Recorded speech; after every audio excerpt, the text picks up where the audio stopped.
Dave was speaking after today's draw with St Mirren. What's your thoughts after that? It's frustrating, I think. Of course, the whole period, I thought we started the game well. I thought we had, if we take our chances, it's a very different afternoon. It's something I just reminded the players there, that if we take the chances, it doesn't then come down to what happens towards the end of the game. Unfortunately, we didn't take the chances and then we lose a poor goal. We can talk about whether we think it's a goal or not. It's irrelevant now. We can't affect that now.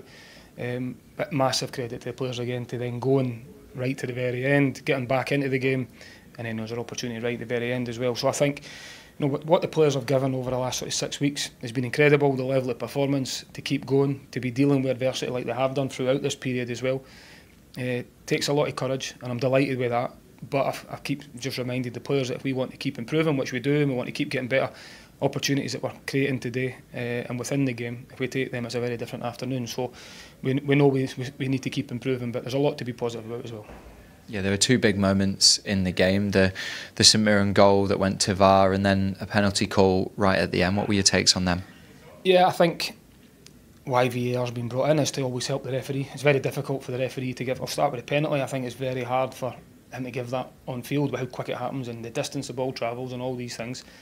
But I think it's pretty clear if it doesn't hit his hand, it goes in the goal. So there has to be some sort of justification as to why it wasn't given. One thing I don't like doing is blaming decision making for, there's 90 minutes of football being played there. How can we be better in the moments? And I've just touched on that. We've been more clinical earlier. The other one, it's a really poor free kick that we give away at a really poor time. It was one of their big threats. We were a smaller side today with the team we picked, so set pieces were always going to be important that we defend them properly, and you don't want to give unnecessary fouls away, which we do. So that's a lesson. It was poor. And then I actually think Jack gets fouled from a player that's in an offside position that affects the outcome of the goal potentially. So I probably need a bit of justification as to why it was given. But I'm not saying the player, he wasn't obviously offside to score. So. And I don't like blaming decisions for not winning games of football, but I think there are two decisions I need explaining probably. Yeah, you mentioned during the run of fixtures that we've had the players responding from adversity, and they had to do that again. You must be pleased with how they responded to going a goal down. Yeah, very much so. I think it's something they've done. They've had to do it a lot this season as well. So they've been through a lot. They've put a lot into it, running on fumes. I think for the Thursday night for 120 minutes and everything, the emotional roller coaster with that as well. Coming so close and just missing out to then pick yourself up to go again today.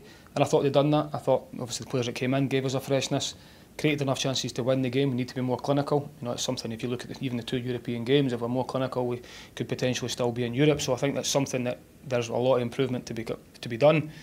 But I can't fault the group. I can't fault everything that they're putting in every single day. And the togetherness is building there. But if we want to keep improving and we want to keep challenging and have nights like the other night, domestically we need to be making sure that we're not dropping points in games when we're dominating like we are. Yeah, obviously now we're going into the international break. It's been a hectic start to the season. How important is the kind of rest and recovery and actually getting some work on the training pitch with the players? That is a big thing. So we've got quite a few on international duty as well, which we wish them all the best and hope they come back safely. The ones that are here will get a bit of time off, because that's required for everybody, the staff, everybody, because it's been such a hectic schedule, to make sure we do come back in a better place, physically ready to go. And it does give me time on the grass, because it's something we've not had a lot of. The 1 week in between the Legia game gave us a bit of time on the grass, and I think that's something we'll definitely benefit from, because the last 6 weeks has all been about rest and recovery and getting players ready again, rather than working on areas in which we can really improve. So it does give us a chance to do that. We've got time now before another home game, which I'll make sure the players are ready for. Thank you for speaking to us. Thank you.